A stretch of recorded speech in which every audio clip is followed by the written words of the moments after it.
Hello and welcome to the podcast version of the Week Air Review newsletter, which you can subscribe to for free at newsletter.theweekairreview.com. Subscribers get every issue instead of just the ones I feel like recording, and also at the time I write them and not eventually.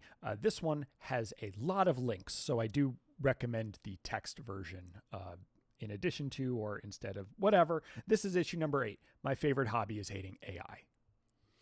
For years, I was obsessed with cryptocurrency, though not in the way that most people tend to be. I would spend hours every single week watching videos, listening to podcasts, reading articles, or even the occasional real book, all so that I could be the most informed hater possible.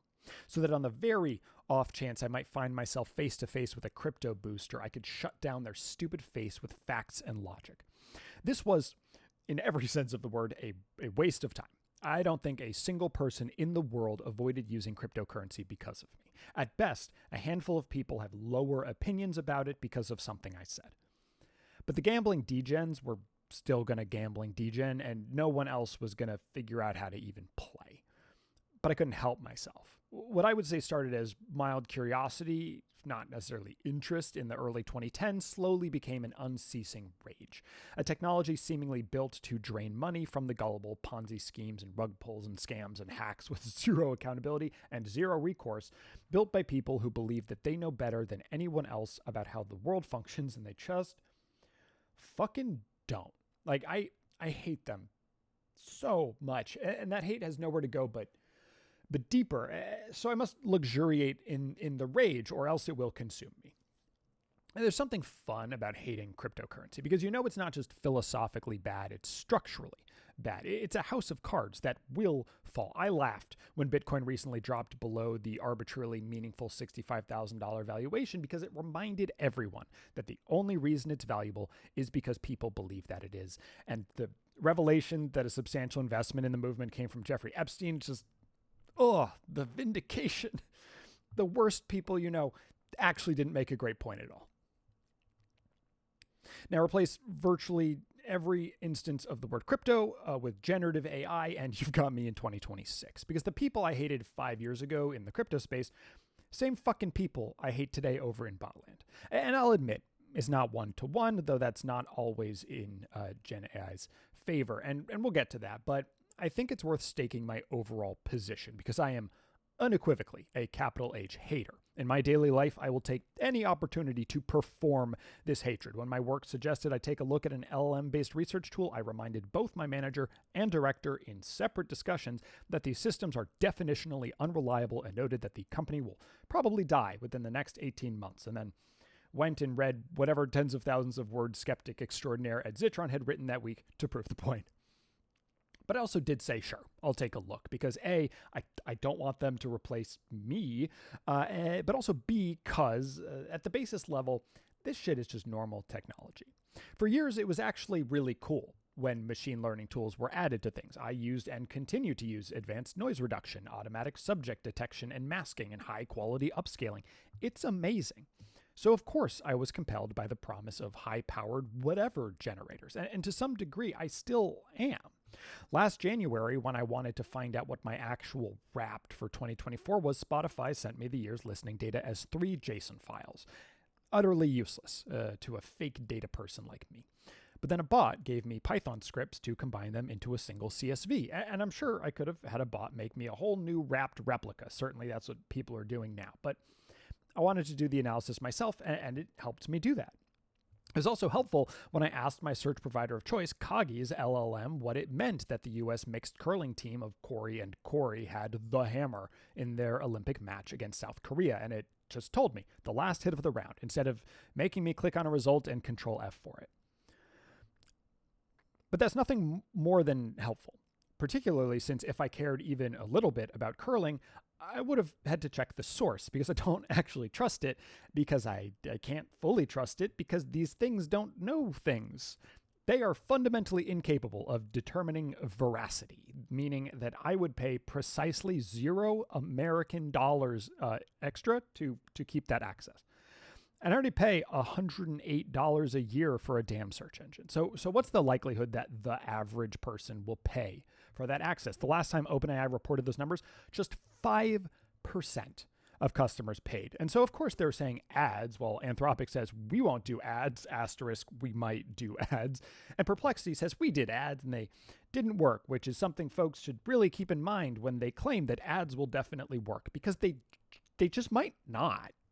I'm sure ChatGPT would get better rates than Perplexity, but considering that everything about LLMs costs more, the margins on serving those ads may just be lower than people think, which would be great for society, actually, and also personally, because the most delicious meal I've ever had will not sate me nearly as much as the headline, OpenAI has run out of money. I fist pumped when NVIDIA CEO Jensen Huang admitted that he was lying about that $100 billion investment. He should be in jail. And then giggled a week later when SoftBank CFO Seiichi Moroka signaled to investors that they're leery about additional investment in a company that they are largely responsible for currently being alive. And both NVIDIA and SoftBank will probably give OpenAI more money, as will the Saudis or whomever else wants to get in on Sam Altman's grift, but it won't be enough. And I really, truly hope that the company's dissolution means I never have to hear about Altman or Greg, I gave $25 million to Donald Trump for humanity, Brockman again. You know when people say, oh man, I wouldn't wish that on my worst enemies? Yeah, I wish all those fucking things on these people. It's not just the executives, but I am particularly mad at the executives and the politicians they paid for. Oh yeah, it's infuriating that all of these companies just gave up on their climate pledges to chase a phantom, but it was policy that allowed them to do so. If the companies behind these mostly hypothetical data centers owned by former crypto miners were required to run on renewable energy and recycled water using the highest quality acoustic suppression, then so many of the environmental concerns just go away. But instead of focusing on practical solutions that would cost real money to implement and get in the way of their immediate growth plans, the CEOs crow about eventually putting data centers in space, which is a deeply stupid idea that will not work. And you know this because literally everything Elon Musk says is a lie. And I know this because of the very clear explanation from Tyrannus, a former NASA engineer who also worked at Google on, among other things, cloud AI deployment. One of the most infuriating revelations of the last decade is that all of the fuss about the Hyperloop and the Boring Company came because Elon Musk wanted to kill the momentum for high-speed rail development in California because billionaires hate public infrastructure. Unless the big, beautiful roads on which he can put those stupid fucking taxis that can't even drive in the rain. Anyways, data centers existed long before these models and will be here long after them and are really the bedrock of modern society in ways that most people are willing to accept, so we should be fighting for better regulations around them regardless. Also, while we're on the subject of policy stuff, I don't care about copyright infringement at unprecedented scale because I don't care about copyright infringement because copyright is primarily a tool used by corporations to control or punish artists rather than anything that helps them, something that becomes more blatant with each passing year. The Week Review was and remains posted under the Creative Commons license because I fundamentally think that work should be made available for others to expand on. To be clear, not a fan of outright theft or plagiarism. H-Bomber Guy's Plagiarism and YouTube is my most rewatched 4+ hour video essay, followed by Jenny Nicholson's Star Wars Hotel video and literally nothing else. But the point of that video is how rarely the facts of infringement come after the bad actors. It is the true creatives who are left to contend with the limitations of law. Fair use is not some magical term you can invoke to keep yourself from getting sued. It is a legal defense you can use once you've gotten to court. The only person who gets to decide whether your work qualifies is a judge, and I don't think we should cheer on the empowerment of that paradigm or the corporations who will use it to extract more from people making art. Also, that whole Sora Disney collab was one of the most embarrassing things that happened in a deeply embarrassing year. Nothing that comes out of a bot is copyrightable, maybe the only truly good thing about any of this, but a whole lot of Disney stuff is still trademarked, so even if that newly sanctioned video of Mickey doing 9/11 is in the public domain, you would still almost certainly lose a lawsuit if you used it to sell your flight school, though I would really like someone to try. I wasn't always a hater. In the early days of ChatGPT, I had some fun with it, and in the early weeks of Midjourney, I decided to use it for the album Not Art of my trap metal song about how absolutely fucked everything is, a choice that I still consider artistically valid, even though I now hate looking at the result. And I know that there are people who genuinely enjoy the slop, but I really don't. The instant I realize something is generated, whatever positive feelings I might have had just vanish. There was this brief period where Spotify recommended a variety of generated metalcore tracks that actually sounded pretty good until I noticed something weird about the screaming. And then I heard that again, and I realized that what I was hearing was the space where the tech was failing, and that there was less humanity in those sounds than in Boy What's Plankton tracks. And humanity is kind of a weird bar. Like, I love David Fincher movies, but his whole thing is precision. There are no accidental camera wobbles or awkward cuts that remind you that there were people behind the camera. But there were still people in front of it, emoting and making me feel things because they're people, and people are fucking cool. I've been watching the Olympics these past few weeks. It's amazing. You know what's way less amazing? Machines doing the thing they were specifically built to do.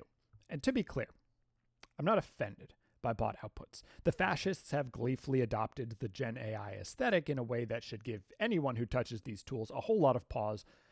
But I just think less of the person who used it and then move on. Like, I get why Boy What, a musician who uses AI SpongeBob filters for his vocals, would just default to the tech for his videos. Neon Tide is about his conflicted feelings on the whole thing. Great song. But Glorb also puts AI SpongeBob filters on his vocals, and his videos are cool as fuck. These are all choices that people are making. But the boosters have been talking less about artistic outputs so far this year because they've turned their obsession to AI agents, systems that take a prompt and go do things on your behalf. Vibe-coded services like OpenClaw have further convinced the most obnoxious people in the world that we are at the dawn of a new era. But what we're really seeing is the model train theory of generative AI proposed by Cal Newport on a recent episode of Better Offline. These agents are grown-up toys that can be fiddled with in ways that are super compelling to the fiddlers and basically not at all to normies, which is to say, LinkedIn has turned into a subreddit for mediocre model trains with the most glaring security holes imaginable, but the posters still act like it's a serious platform for serious people. And that disconnect is the problem.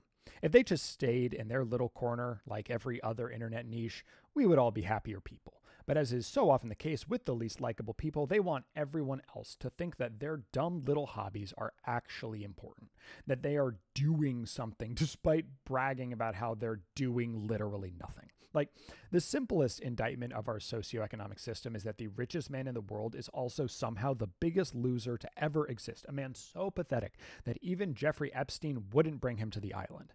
And he is all the fuck in on Gen AI, which is, as far as I'm concerned, inherently disqualifying. So yeah, the reason I hate generative AI is because Elon Musk loves it so much.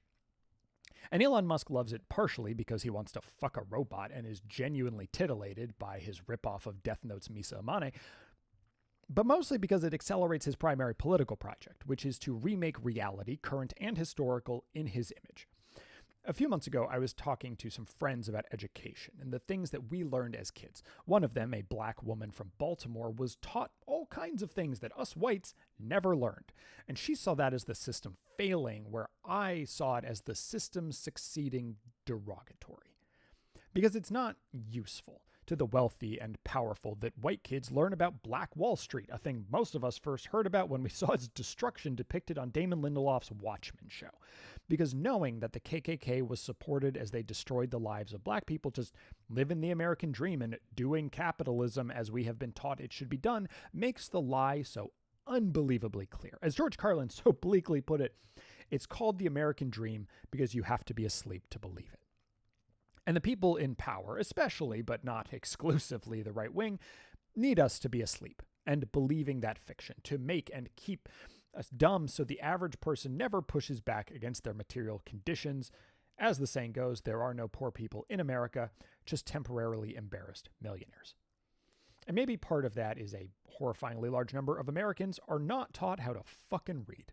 That phonics have been replaced with what can only be called vibe reading, where people are meant to memorize the look of words and just kind of guess the ones they haven't memorized from context. It honestly sounds more like how LLMs function. And most of the time it's probably fine, but when it's not, it results in some deeply fundamental misunderstandings. And how would you even know? When we talk about media literacy online, it is impossible to divorce that from how bad actual literacy is. The internet, in theory, makes it harder to limit people's access to good information, but you know what makes it really easy? What technology is perfect for controlling dissemination of information / disinformation at scale? Generative AI. Honestly, LLMs are disinformation systems by default, and it requires an extraordinary amount of human labor to be even kind of not that. Reinforcement learning from human feedback, or RLHF, is a system by which actual people accept, reject, or often entirely rewrite LLM outputs in order to guide future outputs in an appropriate direction. It is the bedrock of modern LLMs and the reason you think they're worth using.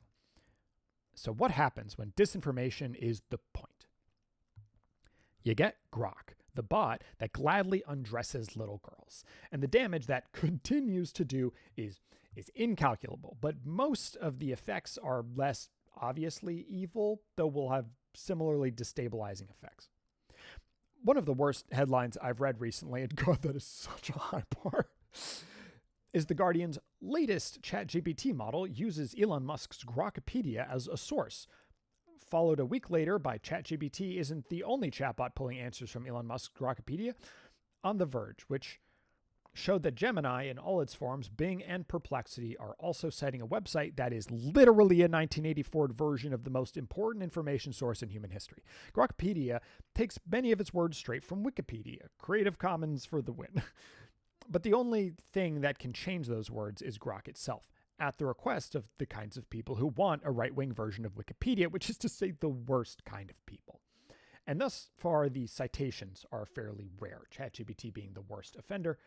But Grokipedia has existed for less than 4 months. So that's not even the coldest of comforts. Every billionaire is a policy failure, but Elon Musk is a society failure, reflecting all of our worst tendencies right back at us. The only good he does is show us how fundamentally broken and corrupt our system is. I have been thinking recently about the fact that I don't know how to read a map, because by the time I was driving far enough to need one, Google had made them irrelevant.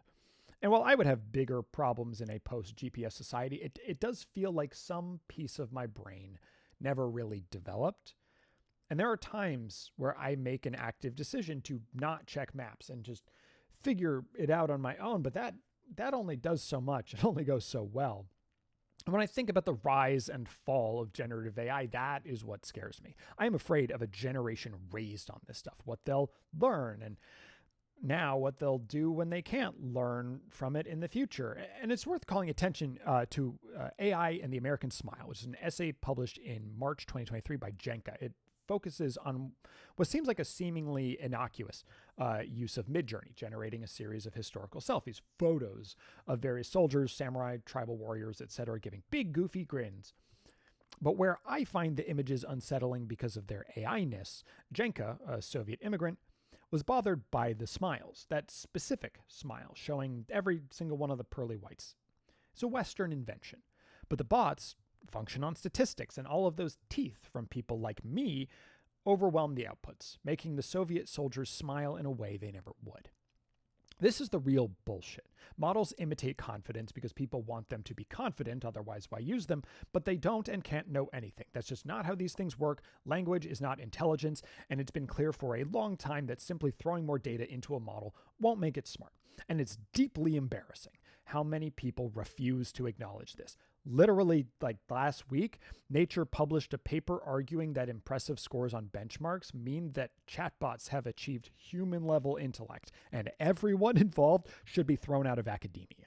I expect that kind of poppycock from executives and investors, but when scientists mislead people, it's so much worse.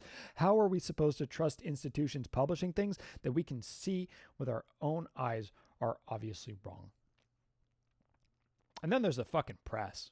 Ed Zitron is great at zingers, you would hope so from a career PR guy, but tech stenographers is one of his best.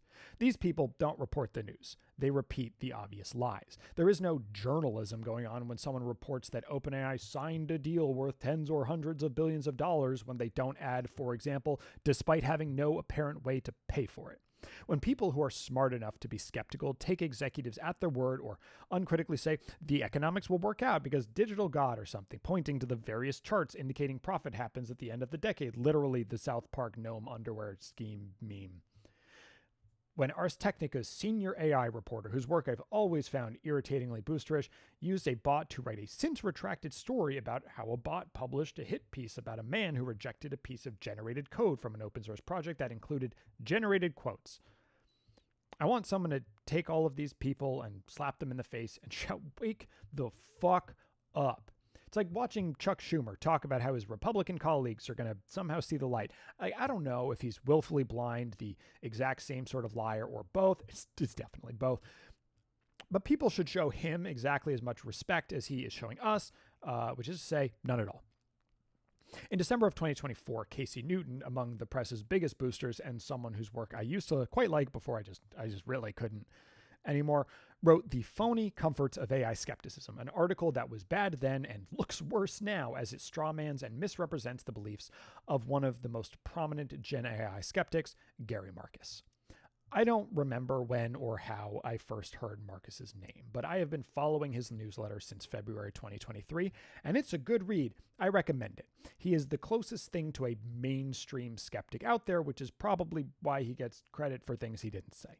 For example, many people thought he coined stochastic parrots as a descriptor for the way LLMs function, but no, that was Emily M. Bender and Timnit Gebru, whose paper on the subject resulted in Gebru being fired from her role on the ethical AI team at Google, because it threatened to undermine her employer, which had long since dropped its "don't be evil" mantra. They are less often cited in media coverage, but they have remained prominent critics of these systems and how corporations are using them to further consolidate power and disenfranchise people. Gebru founded DAIR, the Distributed Artificial Intelligence Research Institute, whose director of research co-wrote The AI Con, How to Fight Big Tech's Hype and Create the Future We Want, with Bender.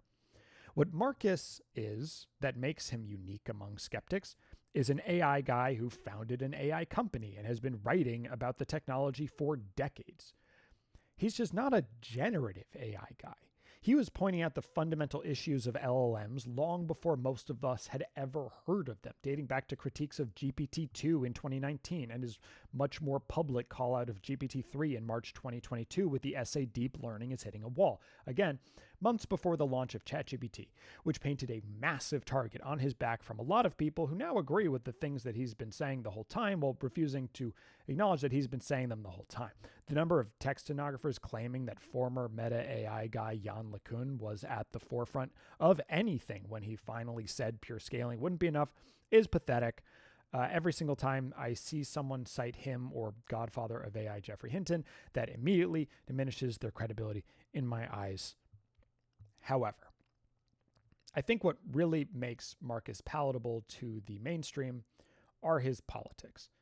He's a pretty typical center-left kind of guy whose policy desires are good but hardly radical, which is to say, despite having a superficially similar subtitle, his latest book, Taming Silicon Valley: How We Can Ensure AI Works for Us, is no AI con. Also, Ed Zitron thinks it's shit. Zitron has been a critic of Gen AI nearly as long as Marcus has. As noted earlier, he is a PR guy by trade. But he has jumped to the top of the leaderboard as a result of his extraordinarily in-depth and utterly vicious critiques. Marcus is not really a hater. He's a guy frustrated that his industry is putting all its eggs in a bad basket. But Zitron is a hater. I wish I was half the hater he is. And that's why people love him, because he backs that hate up with numbers that no one seems capable of refuting about the actual hard finances of this industry and technology. And the hard finances really matter when these companies are burning mind-melting sums of money every day. I have completely lost my sense of what money even means reading his weekly reports breaking down what the model manufacturers who want compute, OpenAI, Anthropic, Meta, xAI, and hyperscalers who provide it, Google, Microsoft, Amazon, Oracle, are spending, and also whether it has even the slightest chance of going from revenue to profit. His work serves as an excellent complement to the more technological critiques of his peers, and he's often well ahead of the curve. It was a real bad look when 6 months to the day after Zitron's CoreWeave is a time bomb, The Verge posted, "Meet CoreWeave, the AI industry's ticking time bomb." And I know how this works. Liz Lopato did her own reporting and added plenty of new details and definitely didn't choose the headline. But it does seem a little weird to not even acknowledge earlier critiques in the same vein, especially because editor-in-chief Nilay Patel's responses in the comment section on that article made it seem like an active decision to cut him out, possibly because Zitron has said mean things about him in the past, which sort of speaks to his whole vibe, which TBH gets a little grating after a few 100,000 words and hours upon hours of podcasts. I found the panel that he did with Enshittification author Cory Doctorow last November quite illuminating. Doctorow, whose own book about all this, The Reverse Centaur's Guide to Life After AI, comes out in June, though for those who don't want to wait, he boiled down his thesis in a talk he gave in December, is a gifted speaker. Zitron is not. He looks uncomfortable and talks over people and misses the point his guests are trying to make. This can be useful when he's being interviewed because he does not mince words. But it definitely diminishes his effectiveness as an interviewer. But also, you kind of need to be that kind of person to do what he's done, to teach yourself the ins and outs of finance and construction and power acquisition out of spite. Also that he can break down the deals and the no deals and explain what would be required for the proposed deals to actually be the real deal. And even if it can get repetitive, how many times will he say, I'm genuinely terrified it's worse than I think? I savor every tiny morsel of every issue because I just feel that something's wrong here, right? Like the way it's seeping into every crack in our lives is wrong. The tech companies that have come to control aren't satisfied and they never will be. And it's completely fucking crazy that they are willing to incinerate all of the money in the world for the possibility of more power. I need these newsletters and David Gerard's weekday updates of the most stupid fucking things I've ever heard over on Pivot to AI to remind me that I am not the one who's crazy here. And so I seek out other people who feel that way. It is impossible to avoid the boosters, but I don't have to engage with them. They have their own bubbles of billionaire bootlickers, and I'd rather not. I think what I get out of anti-AI video essays is what normies get out of their 1,000th watch of like Friends or The Office or whatever. It just feels good to see some ultra technical guy break down the security hole at the very center of the premise of LLMs that means prompt injection attacks are not only inevitable, but technologically impossible to eliminate. This is where Gen AI is exactly like crypto. And actually, it's quite a bit worse in part because some of these AI scams still use crypto. But instead of getting phone calls from actual people convincing you to send them money or Bitcoin, you'll get phone or even video calls from fake people convincing you to send them money or Bitcoin. And now there's a new version where people receive scam calls that fake surveys to ask the kinds of questions that bank asks when trying to verify your identity, after which the scammers use a synthetic version of your voice to get your money through traditional financial channels without you even knowing. And it would be trivial to make a synthetic version of me, given how much of my face and voice is online. But there are consumer accessible models that promise to clone any voice with just 10 seconds of audio. There is one scenario where that makes sense, which is being able to create a likeness that can then be used to scam people. Have you posted even one TikTok or reel? There's probably 10 seconds of audio that can be used to steal your grandmother's retirement account. Seriously, tell your loved ones that if they receive a phone call from you where you sound like you need help or money or whatever, to hang up and then call you back directly. Create code words or other methods to verify that you are you, because unfortunately, these aren't the models that are going to die when OpenAI does. This new era of scams is our new reality, and it fucking sucks. It fucking sucks that the internet is getting meaningfully worse because executives are pushing developers to code with Claude. Amazon Web Services, which is the thing that makes most of the web happen, has had 2 outages thus far that are directly attributable to bots. And it fucking sucks that the RAM industry is all in on these data centers that mostly don't exist, that even the biggest companies in the gosh damn world are taking on ungodly amounts of debt to fund.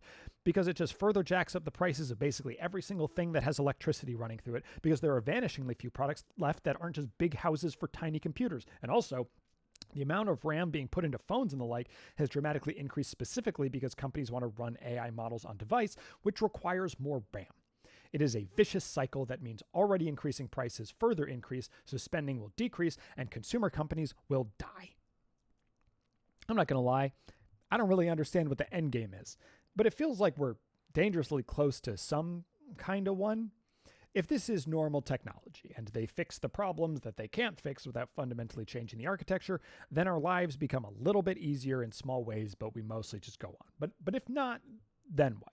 The doomer vision is annoying, but I guess I understand it. Like, of course they'd think a superintelligence would enslave us because that's what they would do. But if we're just making shit up, the ending of Her seems at least as likely as the beginning of Terminator 2. It's the boosters I genuinely don't understand, because there is no paradise. We all understand that our system is built on winners and losers, and that if a small group of people win, all of us lose. What happens to more everything forever when the billionaires have everything and the rest of us have been replaced? Well, they just gamble NFTs on Polymarket about who will starve first. Like, it's so stupid. But of course, it's not based on smarts. Again, language, not intelligence.